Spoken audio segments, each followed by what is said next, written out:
Hello there and welcome. I am going to explain an idea that every child should learn before they even go to school.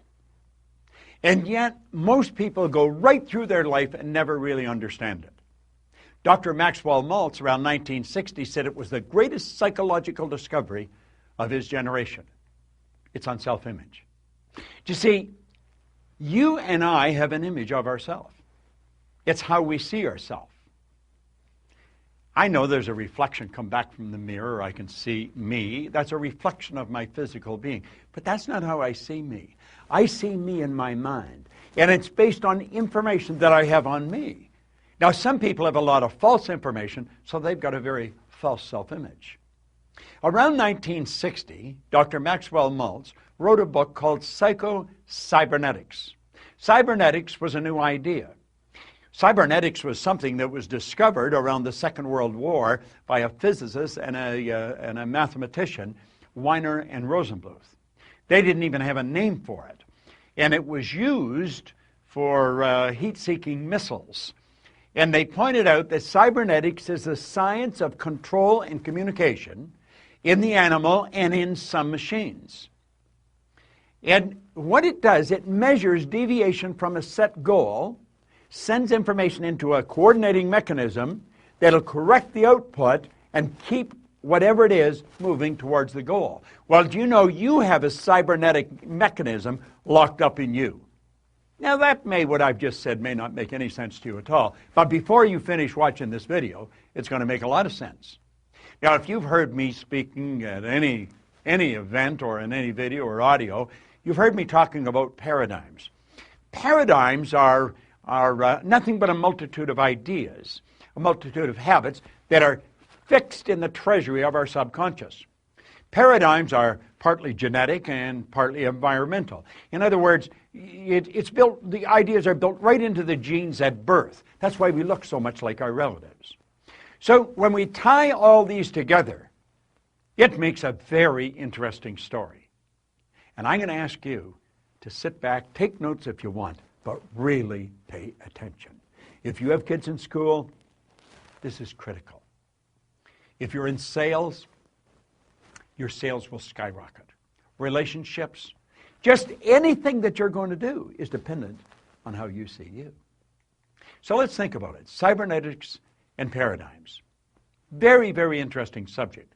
Cybernetics and paradigms are both control systems that operate essentially on the same principle.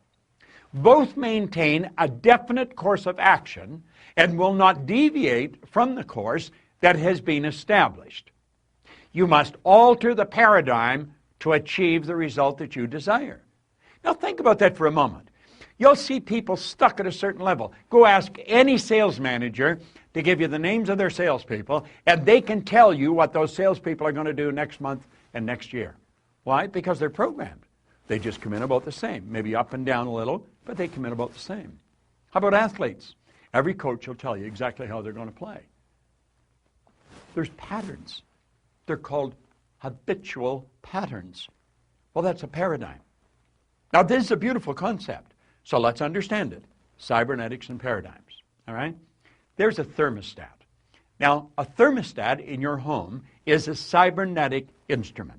Now, I live in Toronto, so a good part of the year it gets pretty cold there.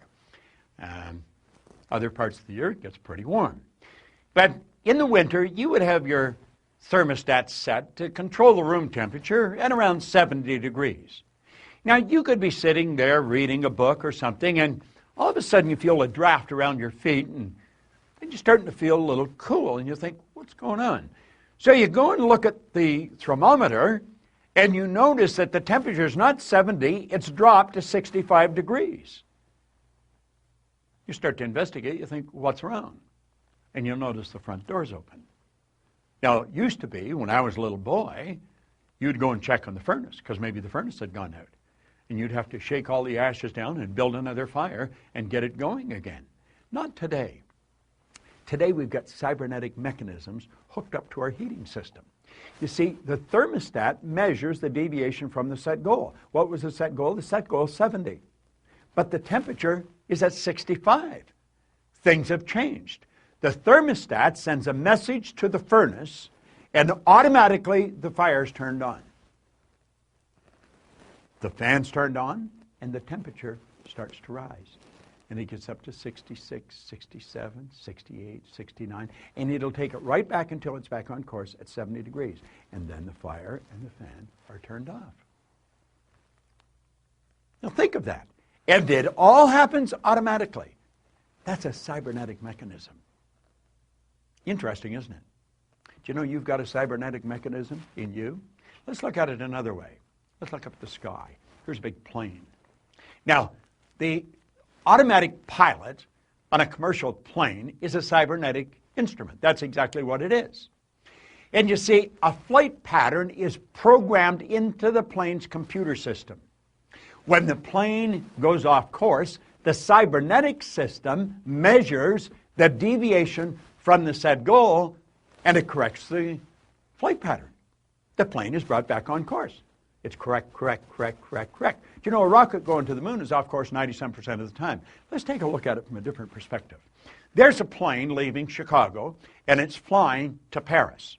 Now, when the plane leaves the vicinity, it's just getting off the ground, you see the wheels are still down, it's just getting up there, the automatic pilot is flipped on. The pilot could come back and have dinner with you. Now, they don't leave the cockpit, but they're not necessarily doing anything. It's all done automatically. And you see, when that plane's flying along, it gets hit by some turbulence, gets knocked off course. Do you know what happens? The cybernetic mechanism cuts in. It's activated, and it puts the plane back on course again. It all happens automatically. Pilot doesn't even have to do anything. But ultimately, although it goes off course and gets knocked back on course, it ends up in Paris. Now think about that for a moment. Here's you, and you have locked into your subconscious mind a self-image. And that self-image operates like a cybernetic mechanism. Okay?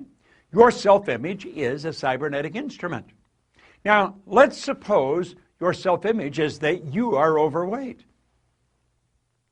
Oh, you don't talk about it. You don't want anybody else to talk about it. But inside you feel you're overweight. And you just get to a point where you can't handle it anymore, so you make a decision, I'm going to go on a diet, and you instantly move into action. Now what happens? Well, you start to lose weight. Why? You're starving yourself. You don't eat anything white, and on we go. No more chocolate. Why? Because they make you fat.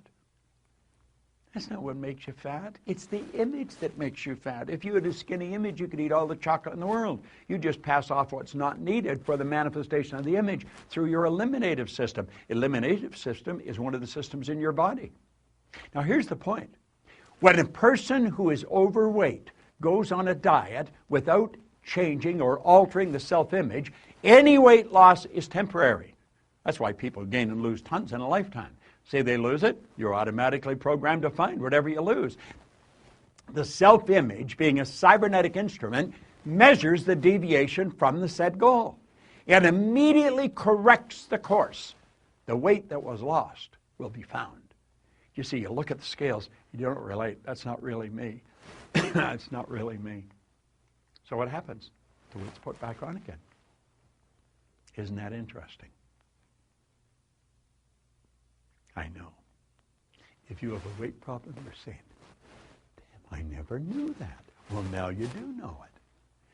But you see, if you're going to change the weight, you've got to change the paradigm. That's what our company's all about. We help people change paradigms. We help them live in the body they want to live in. I'm so happy and grateful now that I'm at my perfect weight. I'm looking good. I'm feeling great.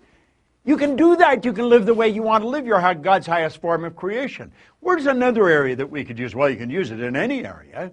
Let's take a child in school. Now, this is all in Psycho-Cybernetics, Dr. Maxwell Maltz's book. And here's something else. What's the point of making heroic vows of amendment if the same old lawbreakers are going to keep them? I am going to take the weight off.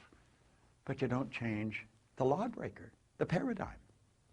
Emerson was right. Of what use to make heroic vows of amendment if the same old lawbreaker is going to keep them? Let's look at a student in school, all right? Now, there's the subconscious mind, okay? And the student, the image, child has an image. You see, the child's self-image is a cybernetic instrument. That's exactly what it is. And the child has an image of poor grades. This is biographical, by the way, because that's the image I used to have. And I got them. Sure did get them. And you see, when a person is receiving poor grades in school, it's an expression of a self-image. It's the self-image they hold that they're expressing. The person believes they are not very bright. They, of course, receive a report card that reflects the poor image that they've got. And they take the report card home, and there's trouble in River City. I mean, I lived with this all the time I was in school. The child's grounded. They're made to study. Now, what the parent doesn't know and what the child doesn't know is really rather sad. See, the child cram, and the marks go up. But what the parent and the child do not understand, the parent is unaware that the real problem has the child. They have them give up recreational activities. They make them study. The grades improve, but the improvement's temporary. Why? The child has never changed the self-image. Parent doesn't even understand self-image in most cases, and certainly the child doesn't. And so what happens? Oh, they got a good test. When the report card comes out, nothing's changed. Now, why would people live that way? They live that way because they don't know any different. And that is rather sad. See, we should learn to live the way we really want to live. We've got to understand this concept of self-image, of cybernetics, of paradigms. You know, Oscar Wilde said something really beautiful one time. He said, selfishness is not living as one wishes to live. Selfishness is asking others to live as one wishes to live. You've got to develop the courage. You've got to develop the awareness, the wisdom to live the way you really want to live. Life is very short, and it's over very fast. And you can have, do, or be anything you want. You're God's highest form of creation. If you really want to check in to programs that will change the course of your life forever, understand this. Myself and my associates in our company spend all their time studying this. I have personally been studying it for over 50 years. We have some of the best programs in the world. Some of them run for a week, some run for a year, some run for an hour every day. But I'll tell you this, they'll have you running in the direction that you want to go for the rest of your life. Leave us your information. Let us talk to you. And absolutely refuse to spend another day living the way someone else wants you to live, so that they're going to be happy with you. See, most people live the way they think other people think they should live. At the very best, that's going to be a bad trip. This is your life. Make it a phenomenal experience. This is Bob Proctor.